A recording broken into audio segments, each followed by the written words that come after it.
오늘 말씀은 이사야 29장 1절에서 14절까지입니다.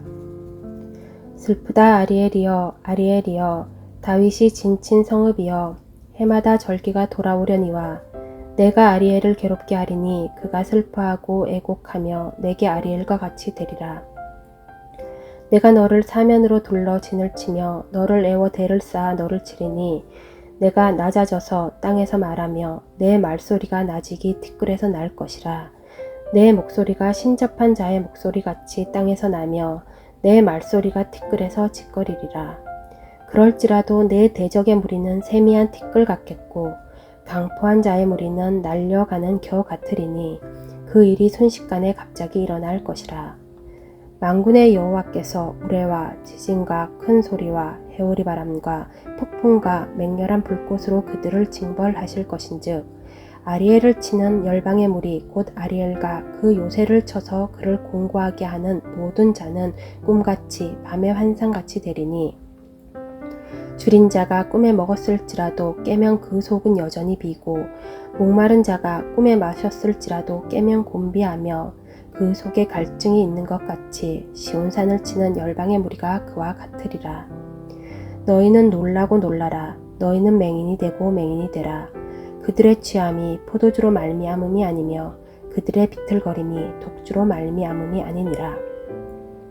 대저 여호와께서 깊이 잠들게 하는 영을 너희에게 부어주사 너희의 눈을 감기셨음이니 그가 선지자들과 너희의 지도자인 선견자들을 덮으셨음이라.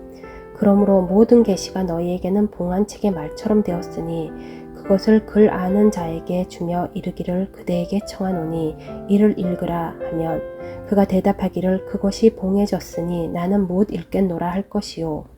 또 그 책을 글 모르는 자에게 주며 이르기를 그대에게 청하노니 이를 읽으라 하면 그가 대답하기를 나는 글을 모른다 할 것이니라. 주께서 이르시되 이 백성이 입으로는 나를 가까이하며 입술로는 나를 공경하나 그들의 마음은 내게서 멀리 떠났나니 그들이 나를 경외함은 사람의 계명으로 가르침을 받았을 뿐이라.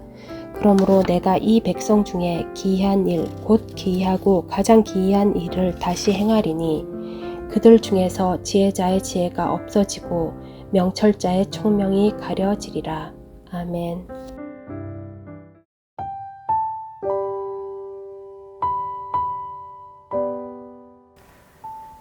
하나님은 공의로우시기에 죄악을 반드시 심판하시는 분입니다.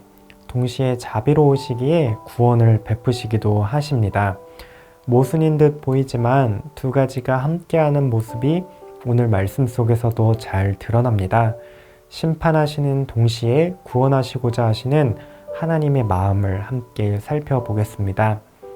첫 번째, 하나님은 죄악을 반드시 심판하시는 거룩하신 분이십니다. 이사야 선지자가 이 아리엘을 향해서 슬퍼하는 이유가 무엇인가요? 하나님께서 유다와 예루살렘을 적들을 통해 심판하실 것이기 때문입니다.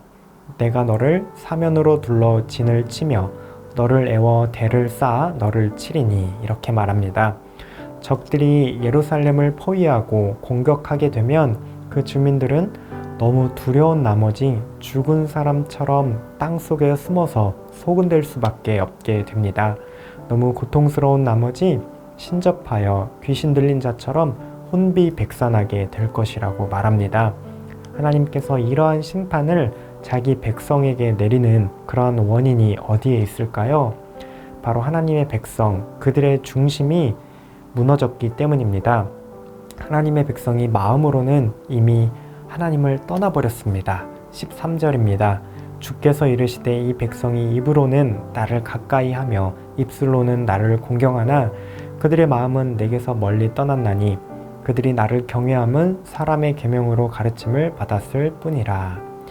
겉으로 드러나는 모습과 하는 말로는 신앙이 아주 좋아 보일 수 있습니다.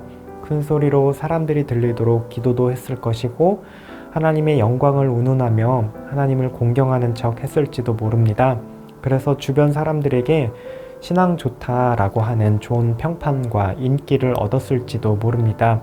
그런데 막상 위기가 닥쳐오고 어려운 일들이 찾아오면 하나님을 찾지 않고 이방 나라들을 의지합니다. 입술로 고백하는 것만큼 진짜 하나님이 나의 삶에 관련이 있는 분으로 생각하지 않습니다. 마땅히 하나님을 공경하는 자가 보여야 할 삶의 모습이 드러나지 않습니다. 사람들은 종교적인 위선으로 속일 수 있을지 모르지만 하나님은 속일 수 없습니다. 사람들이 하나님을 필요로 하지 않자 하나님은 그들의 영적인 눈을 가리워 버리십니다. 선지자들의 눈을 감겨 버리셨고 말씀을 읽어도 그것이 우리의 삶에 어떤 의미가 있는지 어떠한 효력이 있는지 알 수 없도록 깨닫지 못하게 봉해 버리셨습니다. 견딜 수 없는 위선과 죄악으로 인해서 하나님의 심판의 불이 타오르게 되었습니다. 그렇다면 하나님이 심판하시려는 목적은 무엇일까요? 자기 백성들을 완전히 멸하여 버리시려는 것일까요? 아니겠죠? 두 번째입니다. 하나님은 심판 중에도 구원을 잊지 않으시는 자비로우신 분입니다. 적들이 예루살렘을 포위할 때에 그로 인해 너무 고통스럽고 두려운 것은 사실입니다. 하지만 그것이 끝이 아니었습니다. 5절 말씀, 그럴지라도 내 대적의 무리는 세미한 티끌 같겠고 강포한 자의 무리는 날려 가는 겨 같으리니 그 일이 순식간에 갑자기 일어날 것이라. 하나님이 자기 백성을 심판하실지라도 그리하실지라도 그것은 끝이 아닙니다. 백성들을 치던 대적들은 마치 티끌과 같이 바람에 나는 겨와 같이 아무리 많을지라도 순식간에 사라져 버리게 됩니다. 즉 하나님은 심판하실 수도 있지만 그 적들로부터 구원하실 수도 있는 전능하신 분이십니다. 그리하여 하나님의 두려운 심판이 임하게 되거든 백성들이 어떻게 해야 할까요? 심판을 통해서 깨닫고 돌아와서 심판 중에도 구원하실 수 있는 하나님만을 의지하고 하나님께 부르짖어야 할 것입니다. 실제로 얼마 지나지 않아 예루살렘의 아수르 군대 18만 5천 명이 쳐들어왔습니다. 그때 이스라엘은 하나님을 의지했습니다. 그러자 아수르 군대가 하루아침에 하나님의 손에 몰살을 당하는 놀라운 구원을 경험하게 됩니다. 마지막 14절을 함께 읽어보실까요? 그러므로 내가 이 백성 중에 기이한 일, 곧 기이하고 가장 기이한 일을 다시 행하리니 그들 중에서 지혜자의 지혜가 없어지고 명철자의 총명이 가려지리라. 하나님은 기이한 일을 행하실 것이라고 말씀하십니다. 기이한 일이란 심판 중에서도 구원하시는 설명할 수 없는 하나님의 은혜를 말하고 있는 것 같습니다. 이 설명할 수 없는 구원 앞에 인간의 지혜는 아무것도 아니고 총명도 내세울 수 없게 됩니다. 이처럼 하나님께서는 심판받아 마땅한 백성들에게 오히려 심판을 통해서 구원하실 하나님을 바라보도록 은혜를 베푸시는 모습 우리가 말씀을 통해 살펴보았습니다. 즉 심판에 담긴 하나님의 본심은 백성들을 깨우쳐 주고 다시 하나님께로 돌이키도록 하려는 의도입니다. 심판받아 마땅한 죄인들이 하나님께 돌아와 다시 마음으로 하나님을 의지하면 하나님은 기이한 일을 통해서 구원을 베풀어 주셨습니다. 우리 역시도 하나님의 기이한 일을 경험한 바가 있습니다. 심판받아 마땅한 죄인인 우리는 예수님께서 지신 십자가를 통해 기이하고도 설명할 수 없는 놀라운 구원을 얻게 되었습니다. 그 구원의 은혜가 우리의 영적인 어두움과 안 못 보는 증상을 고쳐줍니다. 우리가 입술뿐만 아니라 마음으로도 진심으로 하나님을 사랑하고 의지하도록 그 은혜가 우리를 인도해 줍니다. 참으로 설명할 수 없는 하나님의 구원입니다. 우리를 대신해 이로 말할 수 없는 심판당하신 그 주님을 기억합시다. 하나님이 베푸시는 설명할 수 없는 구원의 은혜를 통해서 우리의 영적인 눈먼이 치료받게 될 것입니다. 함께 말씀 생각하면서 기도하시겠습니다.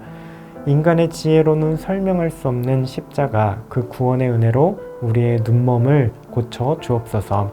입술뿐만 아니라 마음으로 하나님을 공경하고 경외하는 백성 되게 하옵소서. 오늘도 구원을 베푸신 하나님을 바라보며 우리 마음의 중심과 입술과 삶으로 하나님을 공경하는 하루 되시기를 소망합니다.